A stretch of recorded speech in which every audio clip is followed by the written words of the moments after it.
Alright, I want to do a little bit. There's 3 videos I want to do on Derrida that I've finally getting around to doing. Because I'm doing homework or whatever.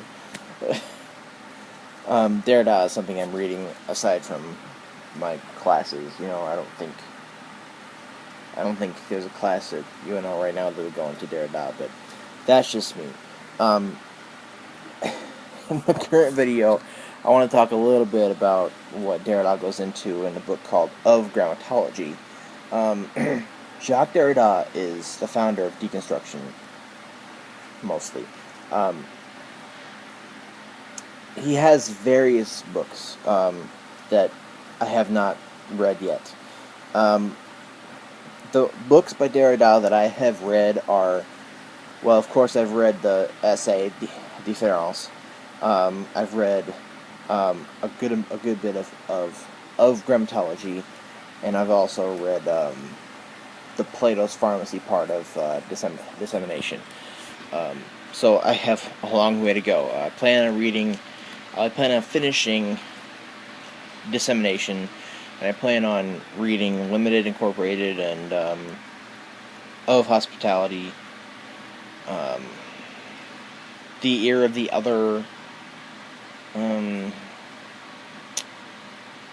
The Positions, and there's a couple other ones I wanted to read. There's just so much, stuff by Derrida that I have not been able to get to that I want to get to. The Ear of the Other will be one I'd like to read next, along with Limited Incorporated. But I have of grammatology, and I should have got it off the shelf over there. And I have Speech and Phenomena. Oh, that's another one I've read a lot of. Speech and Phenomena includes the essay Difference, and it also has essays called or like Science and the Delinquent Eye, which kind of critique Husserl's theory of science, and is somewhat of a critique on phenomenology as well, which is another video I want to do. But in this video, I want to mainly talk about Derrida and logocentrism. And no, Derrida does not like logocentrism. Logocentrism is a concept which is based on the Greek word of logos. It's in Greek it means word, truth, reason, and law. But and also if you read Heraclitus, as well as other Greek philosophers, you'll find it in Plato as well. But what is meant here is that it's mainly referring to truth here. That it is voice, it's expression. Logocentrism, when we're referring to logos is the God word. What he's kind of trying to critique here is this idea that there's an underlying transcendental signified under speech, under writing, under everything, really. Traditional philosophy, he says in the Plato's Pharmacy, in the book Dissemination, the essay of Plato's Pharmacy was collected in Dissemination later, but the essay of Plato's Pharmacy is pretty much a critique of traditional Western philosophy, saying that it's all logocentric. It's all saying there's a transcendental signified. It's all saying that there's an underlying meaning to everything. And I'm sorry, I love Derrida. I do. I really love Derrida. And partly the reason why I love Derrida is because I can't understand him. You can understand him, but you can't understand him. You understand? No? Good. That's the point right there. Anyway, the book of grammatology is not. It's kind of something that you can probably understand better than some other things that he writes. Of grammatology is basically a box of tools for deconstruction. That's basically what it is. It's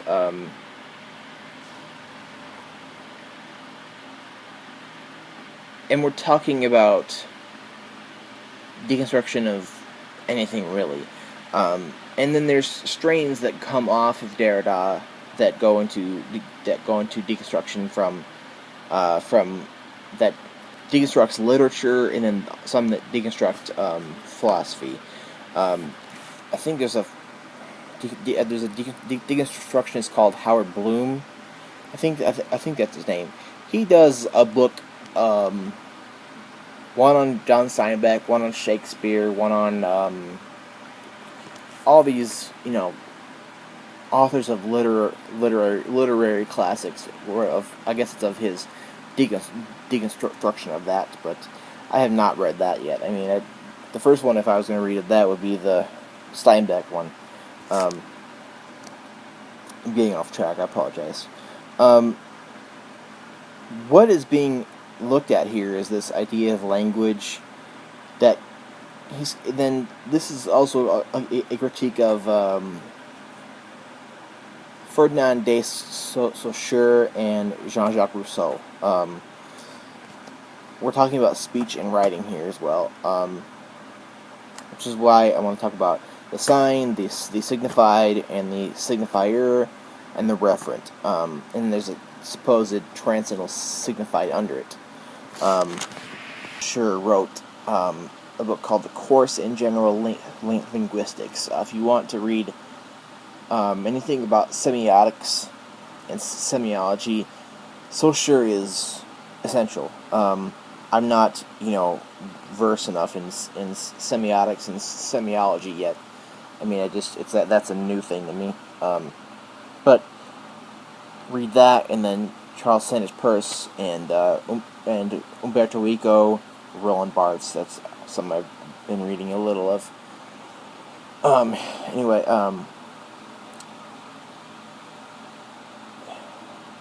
first we have the sign. The sign, let's say we're talking about a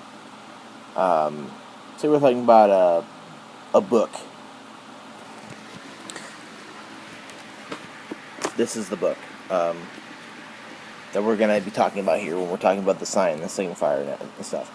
The sign is the word. If I were to write book on a piece of paper, that is the sign. The word letters B-O-O-K is the sign that it's going to signify something. The signified is the signified is what is meant by the sign. The signifier is the sound, book. And if I'm not, this is like the linguistic part that I'm not very well in. So if I'm not explaining this part correctly, then let me know. I'm just trying to get somewhere to what I want to discuss. The signifier is the sound, book. The sign is the word. If you wrote it on a piece of paper, B-O-O-K. The signified is the meaning, the concept of book. But then the actual item is the referent. So, of the referent, we have a sign, which is the letter, B-O-O-K. The signified, which is the meaning, the meaning of the sign. The meaning of the sign, B-O-O-K, is meant by this, the concept. The signifier is the sound in speech. Book. And this is the actual item, is the referent. What is being stated, I guess, is that by Derrida in the thing against logocentrism is that there's a transcendental signified under everything. And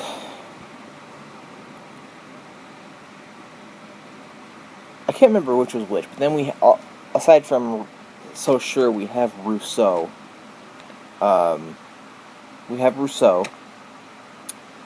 Jean-Jacques Rousseau, and he had a essay that was about linguistics as well, which I have not ever read before.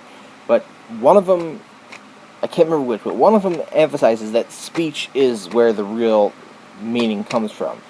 Structuralism says that there's a meaning that comes from, that there's a meaning underlying the speech. That in the speech, first we have up here, we have the meaning that's in here, this meaning in here, and then we have what comes speech. Structuralism says that there's a link between the two. There's a link that, that will link what's in here to what comes out from here. And no, I'm not throwing up, I'm speaking. Anyway, Derrida is basically going to say that this connection is not there. It's not there. Furthermore, there's no transcendental signified under it at all. And Saussure and Rousseau, one of them says that speech is where you'll get most to this transcendental signified, this transcendental signified, this meaning, this underlying meaning under all of it. One of them, Saussure or Rousseau, will say that speech is the way to go. Speech is where you'll get closest to what's in here. And the other one, I'm thinking that Rousseau is the one that says that writing is the way. Writing is the way, is where you'll get closest to this. So in between Rousseau and Saussure, we have this. One of them is saying this is the way to go. The other one is saying this is the way to go. So we have, this meaning that is emphasized, and then we have a marginalized other. And on the other side of Saussure and Rousseau, we have a emphasized meaning and then another marginalized other. And that clashes pretty much.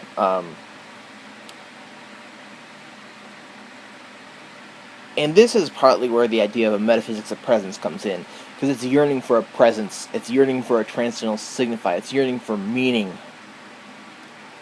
That's what logocentrism is. Logocentrism is saying that it's not only a search for a meaning, it's only doing a metaphysics of presence. It's not only doing that, looking for a presence, but it's also saying that they're finding it. It's also saying this is where it is. This is where the meaning, the TS is, the transcendental signified is. That's where it is. So, logocentrism is saying that there is a meaning underlying all of this. And what Derrida does is deconstructs that. He says that we are going to flip whatever we're deconstructing, we're going to flip it to the marginalized other and then do it again, so that we can have a free play between concepts, and there never is one fixed meaning. There never is a metaphysics of presence being done. There never is a transcendental signified being looked for. So that is where we have. This is the big thing that we're talking about here. That's what is a big thing of Derrida's. So yeah, I highly recommend reading Derrida's work. The first thing I would recommend reading is the essay Différence.